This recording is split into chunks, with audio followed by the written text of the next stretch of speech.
ಪಶ್ಚಿಮ ಬಂಗಾಳದ ಕೋಲ್ಕತ್ತಾದಲ್ಲಿ ಪ್ರಬಲ ಭೂಕಂಪ ಸಂಭವಿಸಿರುವುದರ ಬಗ್ಗೆ ವರದಿಯಾಗಿದೆ. ರಿಕ್ಟರ್ ಮಾಪಕದಲ್ಲಿ ಕಂಪನದ ತೀವ್ರತೆ 5ರಷ್ಟು ದಾಖಲಾಗಿದೆ.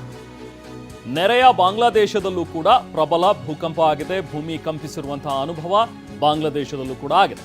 ರಿಕ್ಟರ್ ಮಾಪಕದಲ್ಲಿ ತೀವ್ರತೆ 5.5ರಷ್ಟು ಅಂದ್ರೆ ಬಾಂಗ್ಲಾದಲ್ಲಿ ಆಗಿರುವಂತದ್ದು. ಬಾಂಗ್ಲಾದಲ್ಲಿ 5.5ರಷ್ಟು ತೀವ್ರತೆ ದಾಖಲಾಗಿದ್ರೆ ಇತ್ತ ಪಶ್ಚಿಮ ಬಂಗಾಳದ ಕೋಲ್ಕತ್ತಾದಲ್ಲಿ 5ರಷ್ಟು ತೀವ್ರತೆ ದಾಖಲಾಗಿದೆ. ನೋಡಿ, ದೃಶ್ಯಗಳು ಲಭ್ಯವಾಗ್ತಾ ಇವೆ, ಅದನ್ನು ಗಮನಿಸ್ತಾ ಇದ್ದೀವಿ. ಸೀಲಿಂಗ್ನಲ್ಲಿರುವಂತಹ ಒಂದು ಫ್ಯಾನ್ ಅಲುಗಾಡ್ತಾ ಇರುವಂತಹ ಒಂದು ದೃಶ್ಯ. ಒಂದು ಪ್ರಬಲ ಭೂಕಂಪ, ಭೂಮಿ ಕಂಪಿಸಿರುವಂತಹ ಒಂದು ಅನುಭವ ಆಗಿದೆ ಇಲ್ಲಿದ್ದಂತಹ ಜನರಿಗೆ. ನೋಡಿ, ಅಲ್ಲಿದ್ದಂಥ ಕೆಲವೊಂದಷ್ಟು ವಿಜುವಲ್ಸನ್ನು ನಿಮಗೆ ತೋರಿಸ್ತಾ ಇದ್ದೀವಿ.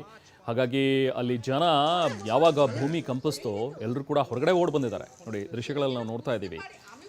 ಮನೆಯಲ್ಲಿ ಇದ್ದಂತಹ ಜನ ಇವರೆಲ್ಲರೂ ಕೂಡ ಹೊರಗಡೆ ಓಡಿ ಬಂದು ಏನಾಗ್ತಾ ಇದೆ ಅನ್ನುವಂಥದ್ರ ಬಗ್ಗೆ ಅವ್ರಿಗೂ ಕೂಡ ಗೊತ್ತಾಗಿಲ್ಲ. ಯಾಕಂದರೆ ಸಡನ್ನಾಗಿ ಶಬ್ದ ಬಂದಿದೆ, ಮನೆಯಲ್ಲಿದ್ದಂಥ ಕೆಲವೊಂದಷ್ಟು ಸಾಮಾನುಗಳು ಬೀಳೋದಕ್ಕೆ ಆರಂಭಿಸಿವೆ, ಕೆಲವೊಂದಷ್ಟು ಅಲುಗಾಡ್ತಾ ಇದ್ವು.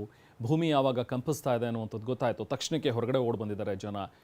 ಸೊ ಬಾಂಗ್ಲಾದಲ್ಲೂ ಕೂಡ, ನೆರೆಯ ಬಾಂಗ್ಲಾದೇಶದಲ್ಲೂ ಕೂಡ ಇದೇ ಥರದ ಒಂದು ಅನುಭವ ಆಗಿದೆ. ಅಲ್ಲಿ 5.5ರಷ್ಟು ತೀವ್ರತೆ ದಾಖಲಾಗಿದೆ.